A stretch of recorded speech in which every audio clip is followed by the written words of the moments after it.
ناظرین، بسم اللہ الرحمن الرحیم۔ آج ہم جو آج کل کا برننگ ایشو ہے بجلی چوری کا، اس کے متعلق بات کریں گے۔ جو آج کل گھریلو صارفین کے اوپر مختلف مقدمے اور ایف آئی آرز بنائی جا رہی ہیں، اس کے بارے میں بات کریں گے۔ کیا کوئی طریقہ ہے جس میں ایک گھریلو صارف جو ہوتا ہے، جس کے اوپر ایف آئی آر تھانے میں مقدمہ درج ہو جاتا ہے، وہ کسی طریقے سے بچ سکتا ہے؟ ناظرین، آج ہم اس کے متعلق بات کریں گے۔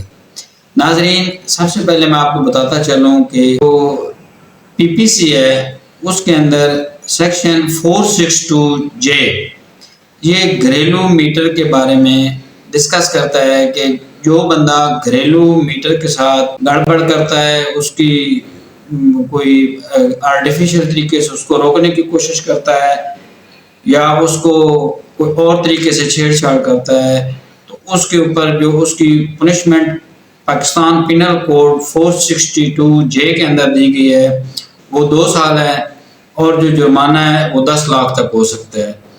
اس میں ناظرین جرمانہ بھی ہو سکتا ہے اور سزا 2 سال کی، یہ دونوں چیزیں ہو سکتی ہیں۔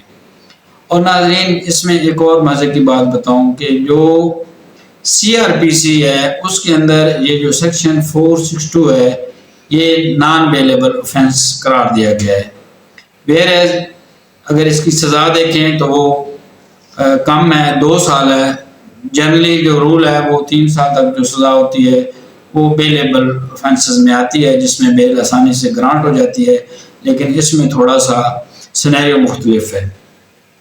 لیکن اس میں ناظرین آپ کو ایک اور موضوع کی بات بتاؤں کہ جو 462O اور 462P ہیں، وہ یہ بتاتے ہیں کہ جو یہ کارروائی ہے، اس میں جو متعلقہ واپڈا فیسکو لیسکو یا ایسکو جو بھی متعلقہ واپڈا کی کمپنی ہوگی، اس کا گریڈ 17 کا آفیسر عدالت کے اندر استغاثہ کر سکتا ہے۔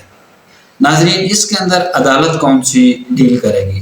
تو میں آپ کو بتاتا چلوں کہ اس کے اندر الیکٹرسٹی یوٹیلٹی کورٹس ڈیل کرتی ہیں۔ ہمارے ڈسٹرکٹس میں سیشن جج صاحب کو یہ اختیار دیا گیا ہے کہ وہ یوٹیلٹی کورٹس کے مقدمات کو سنیں، تو وہ جو بھی ایک سیشن جج صاحب یا ایڈیشنل سیشن جج صاحب اس کے لیے تعینات ہوتے ہیں، وہ اس مقدمہ کو سماعت کرتے ہیں۔ لیکن ناظرین، آپ کو بتاتا چلوں کہ جو سیکشن 462O ہے، وہ بتاتا ہے کہ گریڈ 17 کا آفیسر متعلقہ واپڈا کمپنی کا وہ عدالت کے اندر استغاثہ دائر کرے گا۔ لیکن یہاں پہ ہمارے یہاں کیا کارروائی چل رہی ہے کہ تھانہ کے اندر وہ گریڈ 17 کا افسر یا کوئی اور واپڈا ملازم اپلیکیشن دے کے ایف آئی آر بندے کے اوپر کروا دیتا ہے، جو کہ سراسر ایک غیر قانونی عمل ہے جس کو کہ پروٹیکٹ کرنا چاہیے۔ میں آپ کو یہاں پہ یہ بات بتا دوں کہ جو 462O ہے، یہ بیسک اسٹیچیوٹ ہے، یعنی کہ بیسک لا ہے یہ جو کہ دیا گیا ہے، اور یہ کلیئرلی بتاتا ہے کہ عدالت کے اندر اس چیز کا استغاثہ دائر کیا جائے گا، جبکہ یہاں پہ ہمارے یہاں جو پریکٹس ہے وہ کچھ اور چل رہی ہے۔ تو ناظرین، اس کے اوپر جتنی بھی ایف آئی آریں درج ہوئی ہیں وہ غیر قانونی ایف آئی آریں ہیں۔ یہ میں نہیں کہہ رہا، یہ معزز عدالتیں کہہ رہی ہیں، معزز ہائی کورٹ کے اوپر اس کے اوپر ڈیسیژن ہے۔ میں آپ کو ایک اتھارٹی بتاتا ہوں جس کے تحت معزز ہائی کورٹ نے یہ جو ایف آئی آر ہیں جو کہ تھانے کے اندر دی گئی ہیں ان کو کینسل کیا ہے۔ ایک نہیں، 2 نہیں، 43 ایف آئی آرز کو کینسل کیا ہے۔ تو ناظرین، یہ جو اتھارٹی ہے یہ ہے 2020 PCRLJ پیج ہے 249، 220 کا PCRLJ پیج 249۔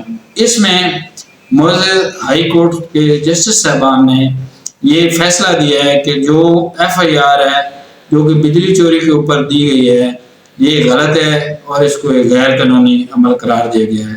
لہذا ناظرین، جو بجلی چوری کا مقدمہ ہے یہ صرف عدالت کے اندر چلے گا، تھانے میں اس کی کوئی کارروائی نہیں ہوگی۔ جو تھانے کے اندر کارروائی ہے یہ غیر قانونی عمل ہے، لہذا اس غیر قانونی عمل کا اپنا دفاع کیجیے۔